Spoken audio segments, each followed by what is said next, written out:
Younger generation should know what happened to us. I think they should know. My name is David Moskovic, and I was born in Koňuš, Slovakia.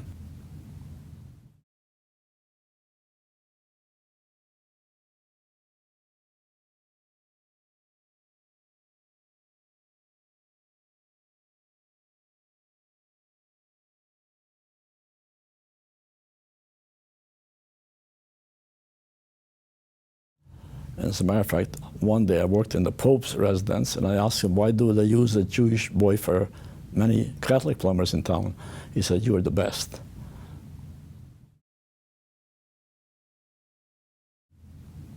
I was born in Czechoslovakia in a little village named Koňuš. It was in the mountains. There was a farmland, like most people, everybody was on the farm. We lived off the whatever was grown on our land. There was about 250 families, and 10% of the families were Jewish, and we were all religious, kosher. Everybody was kosher. You couldn't live in the town if you weren't kosher. I wore payas as a young man. I went to Cheder. And of course, we went to public schools. In the public schools, there was grade 1 to 4. And then in the other room, there was 2 rooms, from 4 to 8. And then you graduated. That's all the education you could get in our community. As poor as we were, we came on a Friday night. It was singing and it was just beautiful, because you didn't know any better. There was life. You lived. And as poor as we were, I never wore shoes. I was always barefooted. And my mom, of course, had to look after everything, because my dad was a peddler. He was always away. Sometimes he came home with 2 horses, sometimes with 1 cow, or sometimes with 50 sheep. And that's what he was doing for a living. But when the war started, Hungary got that portion of Czechoslovakia, so I lived under the Hungarian rules, so I learned Hungarian too. And that's why I'm alive today, of course, because the Hungarians were better to the Jews than the Slovaks. The Slovaks murdered the Jews before they were asked to do it.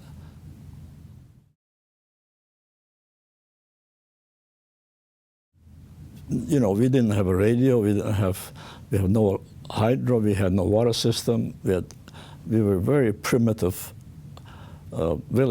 people. We didn't know anything. My dad was the only one who read a paper. That's in the later years after the Hungarians took over.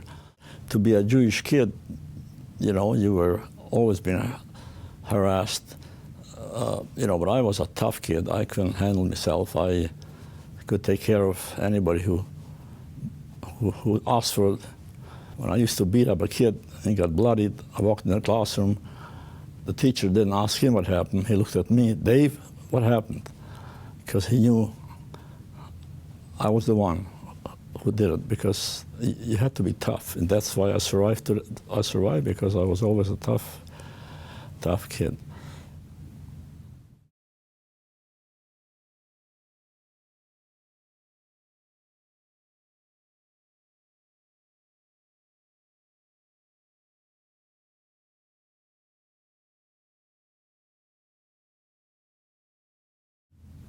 No, we went to school one morning, and we saw a different flag on the school pole. It was a Hungarian flag, and Hungarians took over.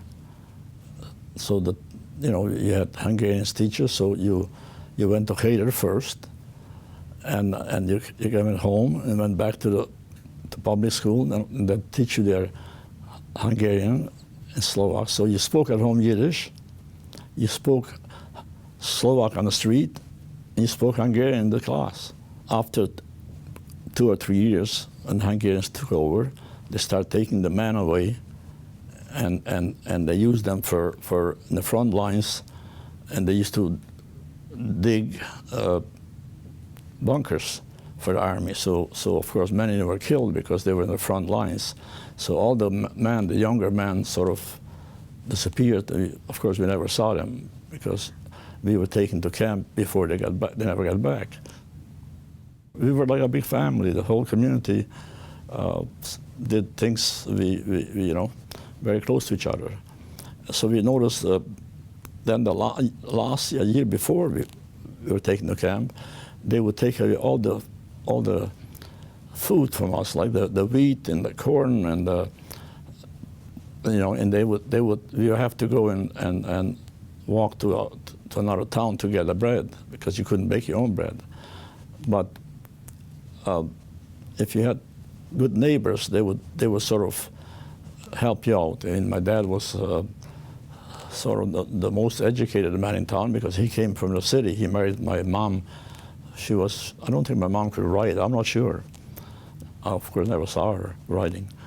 And my dad used to go to the city when he was with a lumber company, and he used to bring a paper home, and the people used to run over to us, and he wanted to know what's happening in the world. And then we saw things where people saw bodies wired up together in bunches, and they were thrown off into the rivers, and you see bodies floating on the waters. So we heard those stories, but we didn't take us. I was too young to even think about it. I was interested in my own life.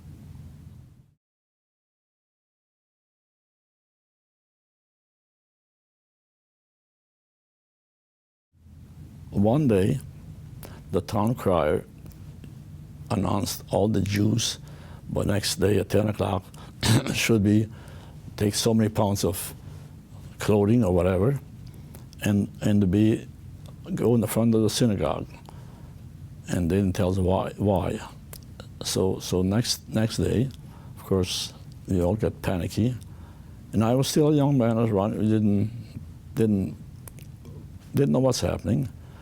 And we lined up, and they put us in the wagons, and the Hungarian police got us into those wagons, and they took us into a city which is about 10, 12 miles.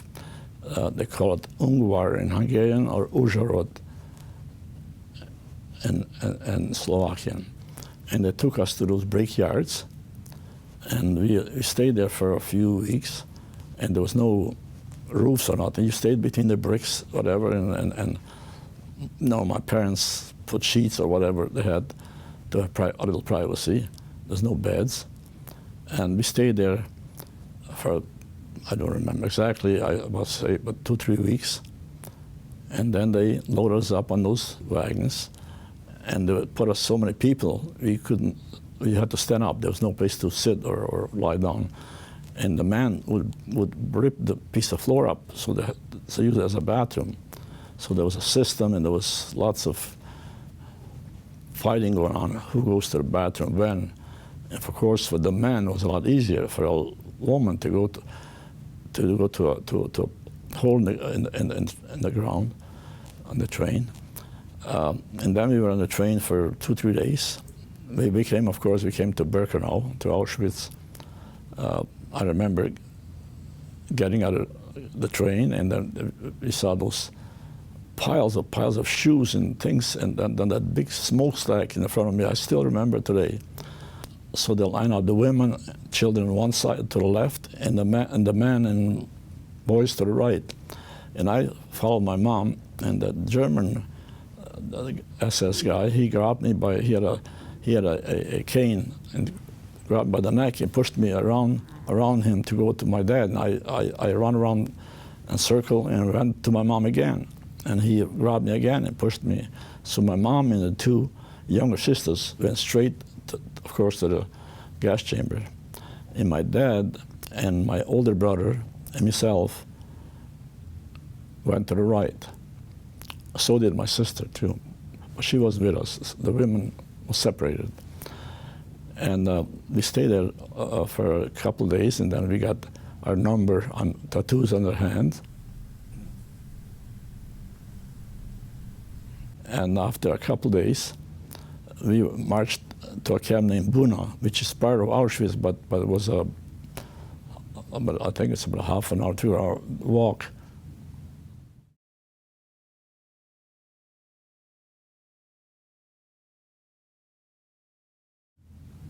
It was different, but I still had my father with me. I still had my protection. You never imagined anything else happening.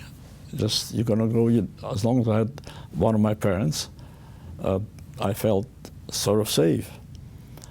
And of course, we marched into Buna, and then we were divided.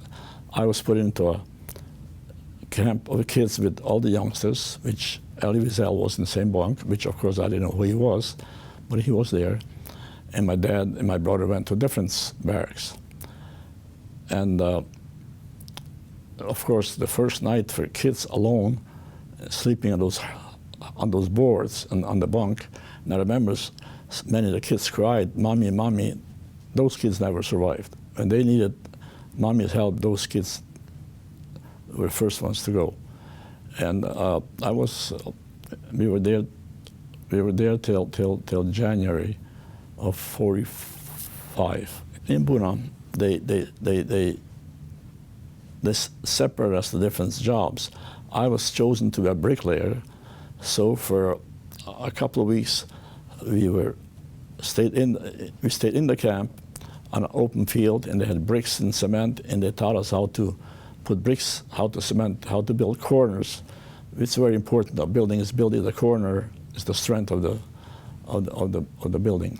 And after 2-3 weeks, we were, of course, started marching to work.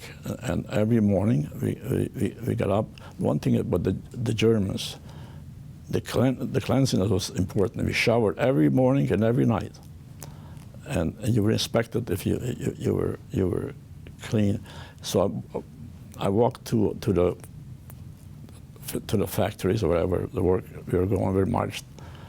Of course, there was a band always playing the same music, going in and going back. And I was worked with the bricklayers. They were building something, and I used to carry bricks and cement, and we were.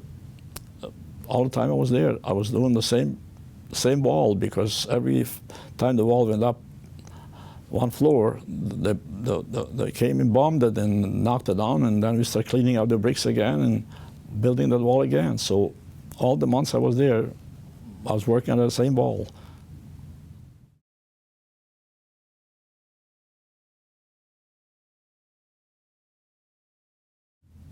But we worked with the civilians, with the Polish civilians, and they, of course, they stopped for lunch. I had lunch, and we didn't get lunch. We had a bowl of soup. They call it Buna soup, which was, I personally think, was just cut grass and boil it, because there was sometimes found stones and a piece of wood in it. So there wasn't much of a soup, but there was something you put in your mouth, you sort of. And then, of course, you marched back. There was 5-6 kids. Came back, went together, stuck together, and we stayed alive together, because alone you couldn't survive. You had to have protection. When I see a pack of wolves, sometimes I used to watch, when I come home from camp, I used to watch those things. When I saw 5-6 little dogs would attack a big animal and take it down, and that's us. We looked after each other. We were together all the time and marched together. And one day, I used to see my dad every night. And he tells me once this person took his bread away that morning, this piece of bread we got. I went up to him, I says, "You give this bread back to my dad, or the last time you ate bread." And I meant it too. And I brought those kids over there, and we looked at him. I said, "Do you understand what I'm saying to you?" this bread goes back to my dad, or you won't never eat it again. And next day I went back. My dad says, yeah, he gave me the piece of bread back. And I always knew how to look after myself. And because I walked barefoot all the time, so I was very fast. So I used to leave the wood shoes out. And when the Germans used to bring the bread in on a truck, I used to see it coming. I used to start running. So by the time the truck came beside me, I was as fast as the truck, jumped up, and started throwing bread out the truck. And the Germans with a gun said, he's going to shoot me. I didn't care. If somebody gave me bread, I would let him shoot me because you were so hungry. So of course, when you threw the bread down, your friends were chasing it, and they end up getting maybe one bread because everyone is running, chasing. So we always had that little extra. So I used to take my piece of bread and took it to my dad, kept my dad alive, because once they get too skinny, truck would drive by between the people and pick the person up and throw him, and you never saw the person again. They took him to Auschwitz. So I knew that. So I used to watch my dad because he was kind of skinnier, and I tried to help as much. I needed myself. I was starving myself, but I still, because my father always favored my older sister, but she still lives today. She's 92 and she lives in Florida. He favored her. I wasn't her. I was my mom's favorite child because I was helping her on the farm. And so I thought when I go back home, I'd be her favorite son. Unfortunately, it never happened.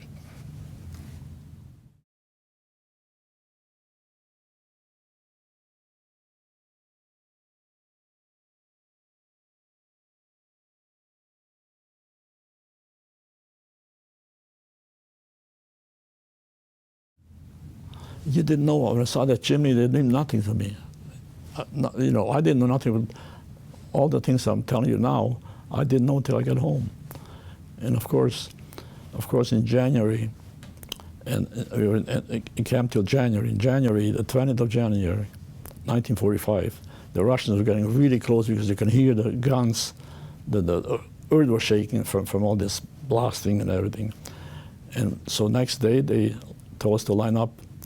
And I couldn't go with my dad. Every barrack was separate. And we started marching. That was the Dead March. I'm sure you know what I'm talking about. That was the worst part of the whole camp. And we marched for 2-3 days with no food, no nothing. And we ended up in a barn. We slept overnight there. And then they marched us into another empty camp who was emptied out. The people were taken out. They stayed overnight there. Then they gave us a piece of bread. And then they loaded up open trains. And I remember when they put me on top of the people, the train was so full, they put me, because I was the young one, light one, they threw me on top of people's head, and there was no room for me to slide down to the floor in the train, like till people choked and died and whatever happened there. It took a few hours before I slid down to the floor. And then we were on that train for 3 days, I think, 3 or 4 days. And no food, no nothing. They just stopped once in a while, took all the dead bodies out, and kept on going. And I remember on the end there were so few bodies, so cold. So I slept. I took a dead body and pulled it on top of me to give me a little protection from the snow. And I kept my mouth open so the snow would fall into my mouth, and I got a little dampness on my lips because the lips were dried up. And you could hear gunshots all the time because as people tried to get out, jump on the train, they would shoot them. And then we arrived in Buchenwald. Buchenwald was worse than Auschwitz. Buchenwald was, they take you there to die. So we come to Buchenwald. I got out of the train. I couldn't walk. I was just crawling on my knees because I was, not walking for a few days and not eating. So I rolled out of the train, and I remember walking into the snow, and we walked into Buchenwald.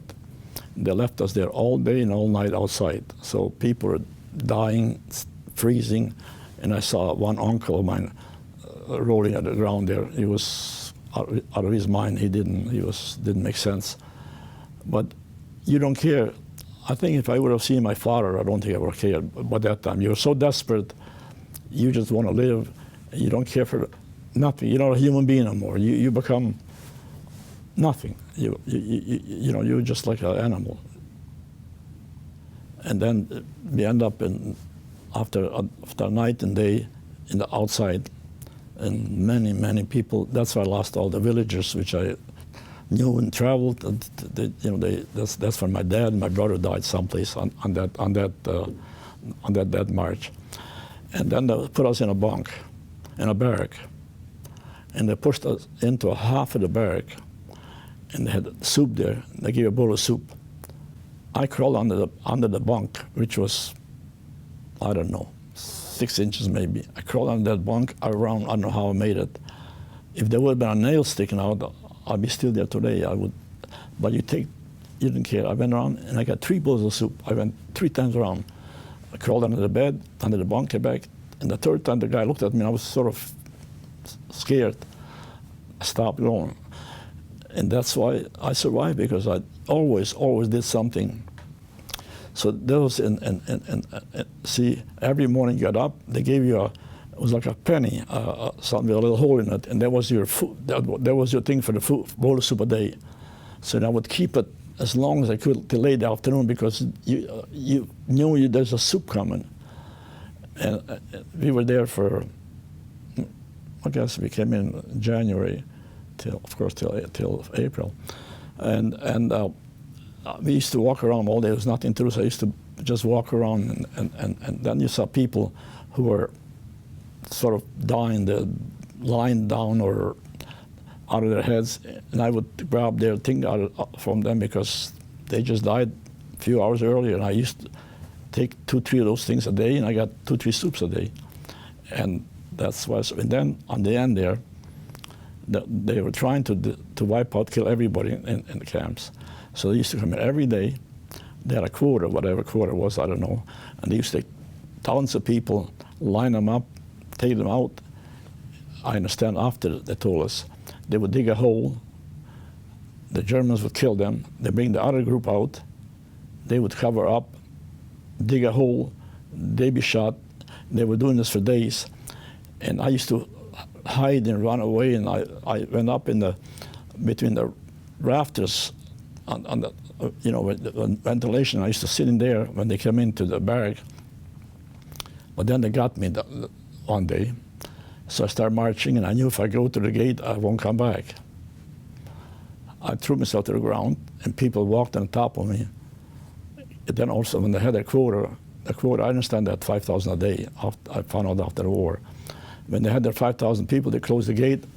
All that people we were acting dead, they got up and run back to their bunk. And that's that. And of course, then April 11th, the Americans arrived.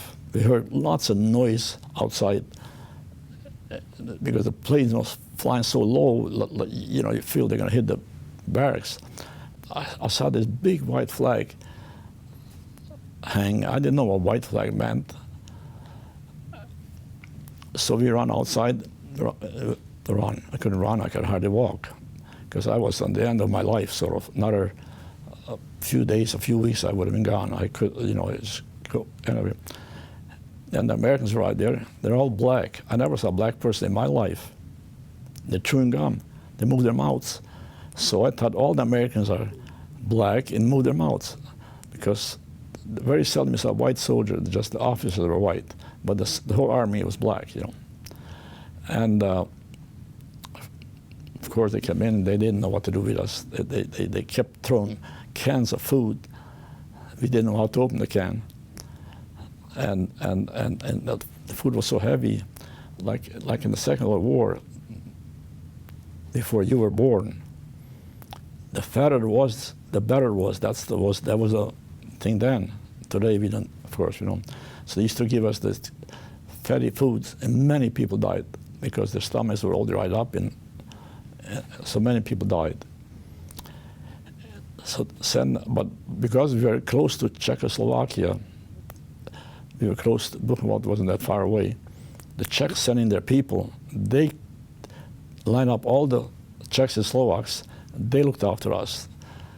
We were better treated. Like the Hungarians didn't have that because the Hungarians lost the war. And they put us into the barracks where the soldiers, the SS people lived. But still, for days, they were very disorganized, sort of, to look after us. But the Czechs sort of gave us, we had a little better connection than some of the other prisoners. After a while, then they gave us a choice. You want to go to America to be adopted or go home? Like Wiesel, he chose to go to France. He became an educated person because they looked out. I chose to go back to my little village. And of course, going back to the village, you got on a train. The trains were so full of people, I always were on the top, on the roof of the train. The thing is, Europe, there's lots of tunnels, so you go on top of the, and you know, you choke, the smoke, the fumes are terrific.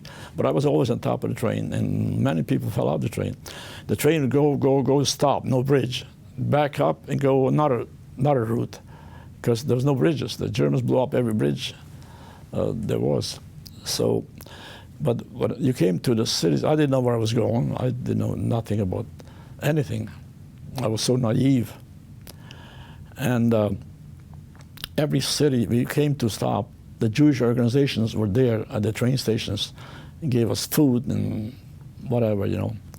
I remember we came to Budapest, so I spoke the language already. I was getting closer. Because when I was a youngster, Budapest to me was the end of the world. I didn't think that the world was further. I didn't think there was behind that anything. And it took us a few days, few weeks, whatever. I got close to my village, and one of the fellows I was with the closest stayed in the same bunk, the same bed, and he went to one little village, and I walked to my village. I remember it's a spring day. I was up on a cherry tree because you didn't go to a store to pick up cherries. You want to eat cherries, you went on a tree. Sitting here on top of the cherry tree, picking cherries, and a kid comes running. I had 5, 6 kids sitting on the tree, my friends from school, and said, your sister is home. So I said, listen, if I get out of this tree and my sister's not there, I break your arms. So I go down there, there's my sister walking. She knew I'm home. When she came later, she saw every city, they had this big signs with all the names on it. And she looked up and she knew I was home. She knew I was alive. And so that's where I met my sister. And then, of course, we stayed in that little village for a few months. And there's nothing to do. Only a few kids came back. There was about 10, 12 kids came back alive, and no parents, no nothing.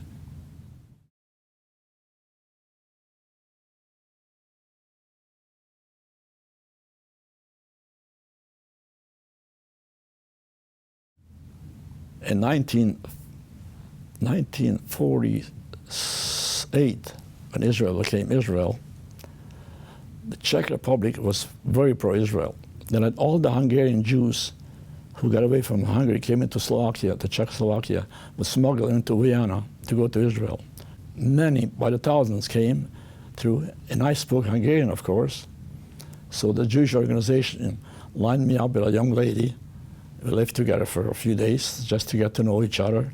And we went through as a married couple. They gave me a ring, and went to Vienna to go to Israel.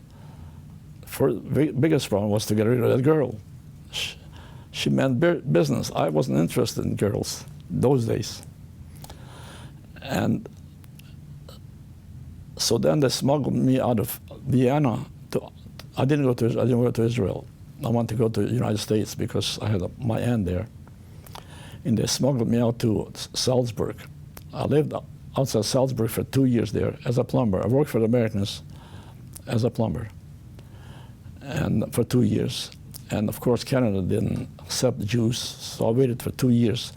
I used to go for an interview every so often.